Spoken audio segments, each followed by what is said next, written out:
All right, I just did a whole 20-minute video with all kind of words of wisdom that the sound didn't record.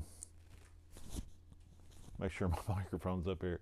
I did another one to test, and it recorded fine, so I don't know what the heck happened.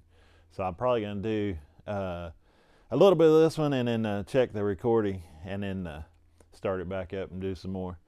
But I'm making Jester bee boxes this morning. We're in Mount Washington, Kentucky. We're a little bit south of Louisville. It's the 27th of March. It's supposed to get up to 57 degrees today. It's probably 47 right now. It's pretty cool. So I'm going to need some. I've used every nuke box that I had made up, all the Jesters I had made up. I've got wood nuke boxes, but these are so convenient. It's just, they're hard to beat. So I'm making up some more today. I want to do a video on it and then share some, I was going to say words of wisdom. I'm not sure how wise it is, but it's my thoughts anyway. So here's what we're looking at. This is what we're making. Looks like it's showing up backwards. But these things are super handy. They've got a an entrance.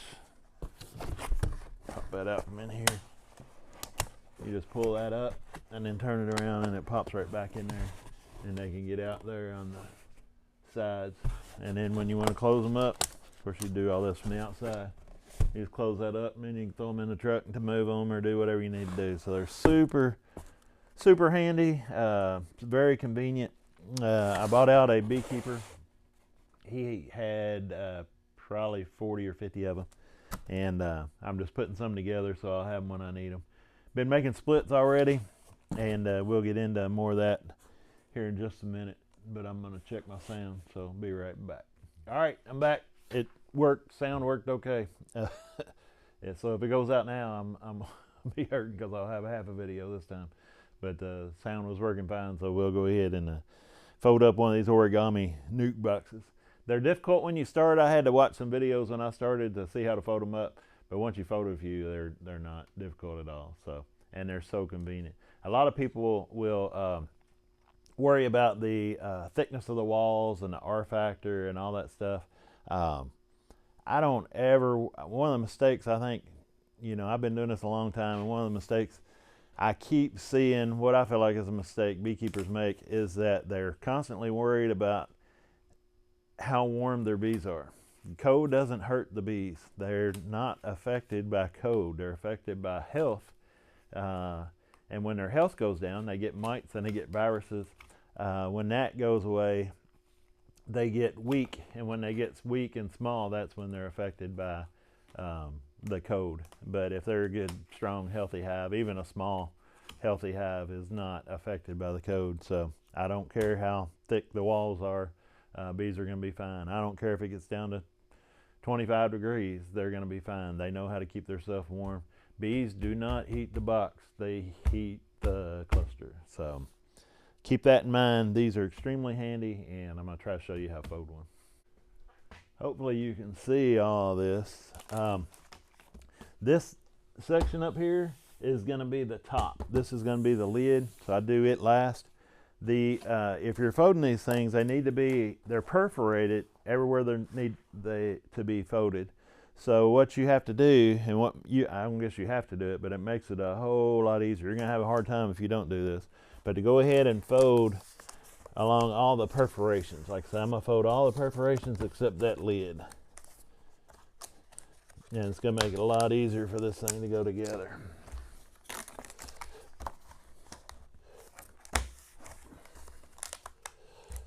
That will eventually be our handles there. This will be the inside of the sides. There's our entrance right there. I don't know if you can see that or how well. These need to be folded in. They get a lot more flexible. They're really stiff when they start out. They get a lot more flexible when you go ahead and fold them along all the perforations. I don't think I got all this one.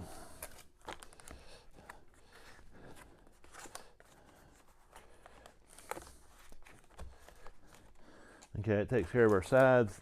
are ends. So this would be the outside of the box. Here, I guess it'd be the outside front of the box that would be folding here. I take these sides in, I put the right one over the left one. It's just the way I like to do it. This actually, I guess this is actually the bottom section here, and this is the side with the vent hose in it. That's another thing you can't beat either is, you know, these are all vented. They're just hard to beat. You know, my boxes, I put some, I've been splitting already, and I put some in regular nuke boxes, and they're, some of mine don't have enough ventilation. They're wood boxes, and you gotta set them in the truck. We made some at Kevin's house. We set them in the truck, and I was a little bit worried about them overheating. I've set bees in the truck overnight and had them overheat. So you really got to be careful about the ventilation on them. But this flange here, that gets folded over. This flange here goes in the top slot. Got to go all the way through. I think there's 3 sections there. And then it just gets folded over and then into the bottom section. And this bottom, you got to stick your hand up behind it so that it goes all the way in. And then this piece here, just get it folded inside, and there's a flap inside there, and it just goes in behind it, in behind that flap there. So this end is done. There's our entrance at the bottom, and this is a hand hold here. Same way on this side, fold this over first, fold this up, stick that flange in the top slot. The hardest thing is probably lining up that top slot because you're lining up 3 pieces at the same time. Once you get that through there, this is going to be our lid. I go ahead and fold it over, makes it easier that way. Fold this over here, go through the bottom slot, back through both pieces. Be 2 on that one. And then this just gets folded inside again. And it gets folded up inside that. There's a piece right there. Gets folded up inside that. So there's our box. We just got our lid. Go ahead and turn that down flat. Back up here just a little bit. Fold these pieces and these. And then fold this one. And then there's a double perforation there. And then we're ready. So fold these in. I just pull that against me. You got 3 slots here. 3 pieces that go in those 3 slots to make your lid. And then once you get that done, you've got your origami Easy Nuke, spelled backwards, bee box. Super handy, super ventilated. Got the hand holds, they're not heavy. You can throw a bunch of them on at one time. You can throw them around. They're tough, they're weatherproof. They only stay out. I know a lot of people use nukes and try to overwinter them and all that. And there's an ideal going around about resource hives and all that too. But these boxes for me only stay out in the spring. I use them in the spring. Once they get built up out of this, they go into a regular hive. I don't have the same opinion, and maybe somebody can explain it to me. I don't think that I've mentioned it already. Let me get you back out here. But I don't completely understand. And like I say, if you you can explain it to me in the comments, I'm glad to hear your opinion. I see a lot of people in discussions online, and people get mad. Oh, I'm being attacked. Or I don't care. My dad always said the best advice he ever gave me was to listen to everybody's advice, no matter if it's a 5-year-old kid, somebody don't know what they're talking about, because as an adult, I can take that advice and think about it and decide if it's worthwhile or not, or I can throw it out with the dishwater. So, but too many people just don't listen to advice, and I see people all the time online. They get mad or think they're being attacked because somebody's trying to help them. And listen to advice, and then you can throw it out. I see a lot of new beekeepers giving advice on things that I've tried 100 times and I know don't work. So I'm glad to hear it, and I hope it works for you. I hope you figure out a way to work it out. But you're, you know, if you're in a discussion and you've got 2 years experience and you're talking to somebody that's got 40 years experience, he's probably done tried that a time or two and been through that. So just keep that in mind. Try new things. You know, when I did the first one, the sound didn't work. You know, it's good to try new stuff, and beekeeping's fun because we can try our own things. It doesn't hurt to try. If you got more than a few hives, it's hard if you don't have but one. One poor guy got on there the other day and was trying to tell everybody what to do, and he only had one hive, which I don't, you know, I listen to it and, you know, grin, and I'll listen to anything you got to say. But if I know it don't work, it don't work. And we was trying to help him out, but he didn't want to hear it. So, but anyway, just be careful, I guess, who you listen to. Look at how much experience they've had. Look at if they've tried it or not before. There's also something going around in beekeeping, and I'll get back to the resource nukes. I was about lost my train of thought. That if, as long as everybody, you know, there's a consensus on, people say, well, this don't work. Well, how do you know? Have you tried it? No, I've never tried it, but that's what everybody says. Well, also, yeah, there's a lot of guys with a lot of experience. But it doesn't hurt to try stuff. Find out for yourself. There's people get on me all the time for doing stuff too early. I don't wait till a hive has queen cells before I split it. I've started splits already. I know it's only March. They usually happen in April. It's an early year. But I've got 50 hives. I can go ahead and split. I've probably split 15, 16. The truth is that some of these hives are going to be split early, and some of them are going to be split maybe in the right time, and some of them will be split a little late. But I don't want to see queen cells before I split. If I see a queen cell, or if I have a swarm, that's a failure on my part.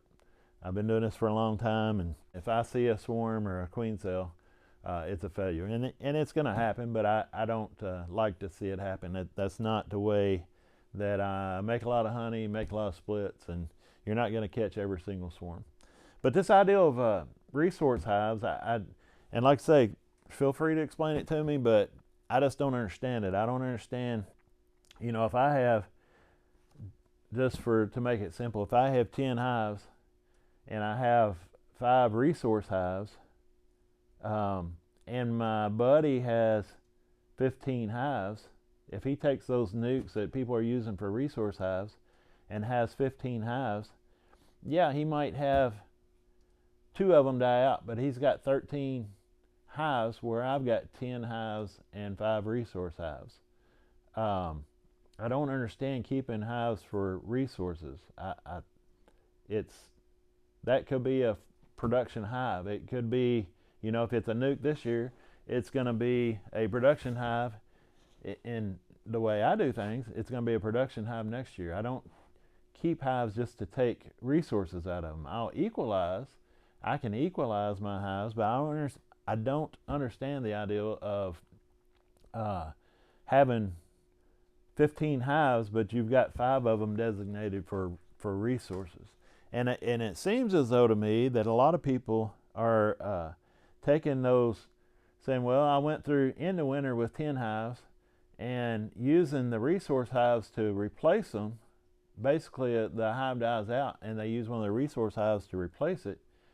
But to hear them talk, it's almost, and correct me if I'm wrong, but it's almost like, yeah, I went into winter with 10 hives, and I come out of winter with 10 hives. Well, there's been several that I know of, they had 10 hives and 5 resource hives, and they come out of winter with, they'd lost a couple of their 10 hives and replaced them with resource hives. So, but they don't count. For some reason, that doesn't count. So I don't understand it. I know it's going around. I know it's popular. I know it's trendy. But I just don't understand that at all. And I have tried to overwinter nukes many times. And the smaller the hive is, the harder it is to get through winter. So it's already hard enough to get bees through winter, make sure they're healthy and all that. But to take nukes through winter, and to have over, you know, I know some people want to have overwintered queens, and they have some level of success in overwintering nukes. But I don't understand it. I'm open to suggestions. Say what you will. You're not going to hurt my feelings. I'll either take it and try it, or I'll throw it out with the dishwater. So, but I'm glad to hear what you think about it. But I just don't. I'm not understanding that at all. I'll take my 15, and we can compare results from my 15 hives to your 10 hives and 5 resource hives. I think, and I'm not trying to be mean, but if we compared them, I think I'm going to do better with 15 hives than trying to take care of 15. Yeah, I'm going to lose a couple, but I'll have 13 hives in the spring, and you only have 10 and some resource hives. So I don't know. Maybe I'm looking at it the wrong way. Maybe there's something I'm not seeing, but I don't understand that. But anyway, I don't want to keep this video going too long. I've got some stuff to do. Like I say, I bought out another beekeeper, a lot of stuff. We got to go back. We couldn't get it all on a truck and trailer. We got to go back and get another load here in a day or two. So I got a lot of stuff to go through. I've been putting boxes on pallets and shrink wrapping them. I'm hoping that the wax moths will stay out of them because there's light in them and they're waterproof. So we'll see how that works out. But I've got a lot of other stuff to go get, and it's a lot of smaller stuff. There's actually a lot of regular wood nuke boxes and lids and bottom boards and all kind of stuff. So looking forward to going down there and getting that back and get it all sorted out and get it stored. I'm running out of storage space. I've got the honey house now. It's all doing good. Got some of the stuff I got from him I'm selling. I don't need it all. But I've got the honey house. That's all good. I got space to work on everything. Plenty of workshop room. That's all good. Storage space is lacking. I don't have enough storage space. So we'll see how that goes in putting everything, getting it stored where it'll be stored okay, not be eaten up by wax moths and damage or mice or whatever. So that's what we're working on. That's where we're at later on today, and I'll probably do a video on that too. I've got a queen starter finisher out there. I'm going to be grafting some queens. I'll probably graft 20. I've got my cell bars and everything ready back there behind me somewhere. No, I've seen where it was, so I know exactly where it's at. So I'll be getting all that ready and getting the honey house. I'll be grafting in there. I'll get it all warmed up and get the humidity way up in there and get that grafted. But I'm going to try to show you that too. So plenty busy, plenty of stuff going on this time of year, and I'm excited about it, and can't wait to catch some swarms, and already done some splits, so I'm excited about the year moving along. So I hope you enjoyed the video, and I'll see you on the next one.